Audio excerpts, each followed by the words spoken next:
Before 1948, the land Palestine was under the colonial control of different empires, such as the Assyrians, Babylonians, Persians, Greeks, Roman, and eventually the Islamic Caliphate and the Ottoman Empire.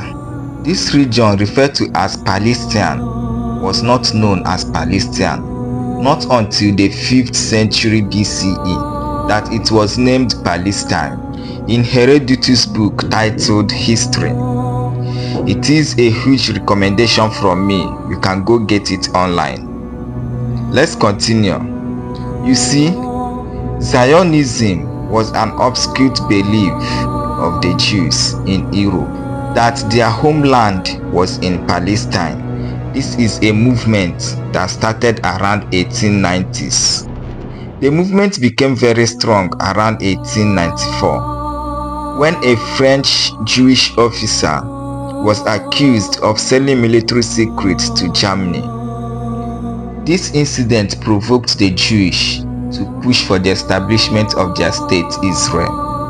We must take into cognizance of the fact that in 1917, during the First World War, when the British wanted to take Palestine from the Turks, the British Foreign Secretary Otto Buffer wrote a letter to Lord Rothschild, who was the head of the British Zionist movement, that Britain will make sure that the Jewish have a homeland in Palestine. In other words, the British promised the Jews in Europe that they will give them a land in Palestine and they will call the land their homeland.